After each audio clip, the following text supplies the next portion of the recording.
Estimada doctora Martínez y compañeros, muy buenas noches. Presentamos el avance final de nuestro proyecto de investigación titulado Intensificación laboral, riesgo psicosocial y reconfiguración de la identidad profesional docente, un estudio de caso mixto en la sede educativa Camilo Torres del municipio de Codazzi, en el departamento del Cesar. Mi grupo está conformado por Juan Miguel Cujia, Sergio Cujia y quien les habla, André Lizarazo.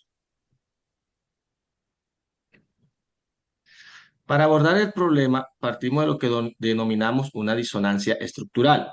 Por un lado, existe una racionalidad normativa robusta en Colombia.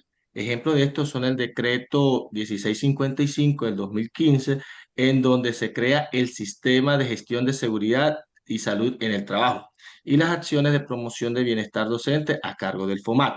Sin embargo, al contrastar esta norma con la realidad que viven los docentes, observamos un panorama crítico. ¿Y es cuál? Que la aceleración del entorno escolar tras la pandemia, sumada a una hiperconectividad y una burocratización en la labor docente, ha provocado que estos pierdan el tiempo familiar y la manifestación del síndrome de Burnout. Ante esta brecha entre lo legal y lo real, emerge nuestra pregunta central de nuestra investigación y es cómo la intensificación contemporánea del trabajo escolar reconfigura la experiencia subjetiva del riesgo psicosocial y la identidad profesional en esta sede educativa. Para dar respuesta a este problema, el objetivo general de nuestra investigación es comprender de qué manera esta intensificación del trabajo transforma tanto la vivencia íntima del riesgo como la identidad del educador. Este propósito general o este objetivo general se articula a través de cuatro objetivos específicos, los cuales son el primero, que es caracterizar la carga extralaboral en la cual el docente se expone a riesgo y a manifestaciones subjetivas del síndrome de Burnout. El segundo sería interpretar significativamente, ¿cierto? La narrativa de los docentes, cómo se atribuye esa intensificación y cómo se reconfigura su experiencia. El tercero sería analizar las diferencias, es decir, cómo el impacto se produce según las características sociodemográficas específicas, tanto de género como la antigüedad laboral. Y por último, tenemos la evaluar las tensiones entre la disonancia empírica de las experiencias cotidianas y los principios normativos que se presentan aquí en Colombia. Seguimos con la justificación. Bueno, para justificar pues nuestra investigación, podemos decir que nuestro aporte radica en trascender como la visión puramente clínica de lo que es el problema del burnout. No buscamos simplemente medir de pronto cuántos maestros están estresados, lo que queremos es entender el problema desde una visión o una óptica, digámoslo así, más sociológica. Entonces, metodológicamente, pues el valor de este proyecto está en cruzar las condiciones tangibles de la sede educativa Camilo Torres, que es del municipio de Codazzi, donde se está llevando a cabo la investigación, considerando factores como su género y los años de experiencia, o sea, si se padece más en los docentes nuevos o en los viejos también, todo esto.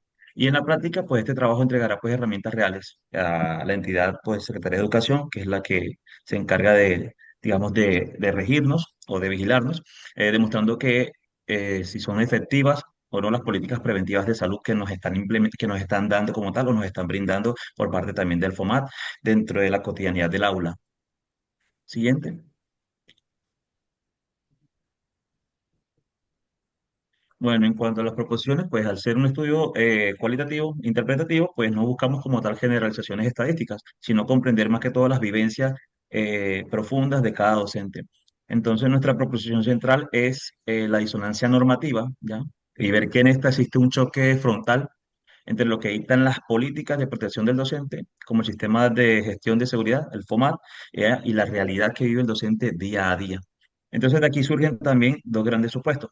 Primero, la invasión del tiempo, donde el papeleo, o sea, la burocracia que se genera dentro de las aulas, también dentro de la institución, y la hiperconectividad devoran el espacio personal, la vida personal de cada docente, la vida familiar de este mismo también, y detonan en lo que es el síndrome del burnout.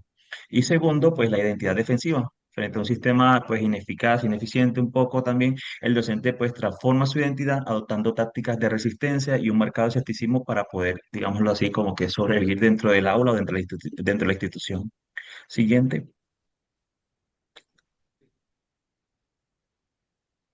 Bueno, en cuanto a la fundamentación, pues nos apoyamos en cuatro grandes modelos sociológicos y psicológicos del estrés ocupacional, como el de la demanda control o el de esfuerzo recompensa.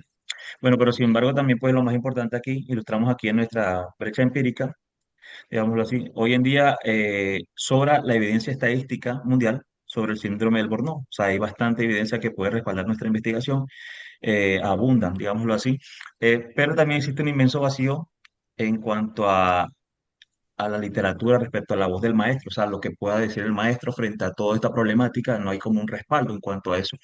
Entonces hace falta una comprensión cualitativa de cómo el educador resignifica su identidad frente a esta crisis y pues digamos que ese es precisamente el vacío que nuestro estudio quiere como que respaldar o argumentar o sustentar frente a todo esto. Siguiente, Andrés. Esta investigación se pretende abordar desde un enfoque mixto secuencial, como ha mencionado un compañero Sergio, desde un predominio cualitativo. El objetivo no será generalizar, sino usar los datos cuantitativos para enriquecer las narrativas de los docentes. El diseño será un estudio de caso único, integrado, directamente en la sede Camilo Torres. Se trabajará con un censo poblacional intencional de 20 maestros de la jornada de la tarde, priorizando pues, la profundidad analítica sobre el volumen. Para recolectar los datos se implementarán pues tres cuestionarios. El primero, un cuestionario sociodemográfico que permitirá segmentar por género y por antigüedad laboral. El segundo sería a través de el MBIS de Mashlash, que permite medir la sobrecarga laboral mediante un cuestionario intralaboral. Asimismo, también el eje central pues, será un estudio cualitativo que realizará entrevistas semiestructuradas para profundizar en cómo los docentes construyen sus narrativas y su identidad profesional. Siguiente. Y pues como conclusiones de nuestro protocolo, se ve que se pretenden comprender más que las cifras la voz del maestro, como decía el compañero Sergio. Además también ver cómo esta dinámica de políticas externas afecta la realidad del maestro en el aula. Asimismo, este protocolo pues, pretende también ser una base sólida para la construcción de una tesis doctoral en educación, en este caso de nuestro estudio. Y a nivel práctico, pues pretende también generar una estrategia que permita comprender la realidad del maestro en el aula y formular propuestas preventivas reales que permitan cerrar esta brecha entre la norma y la cotidianidad del maestro. Siguiente.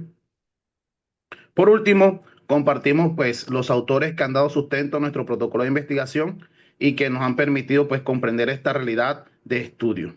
Muchas gracias.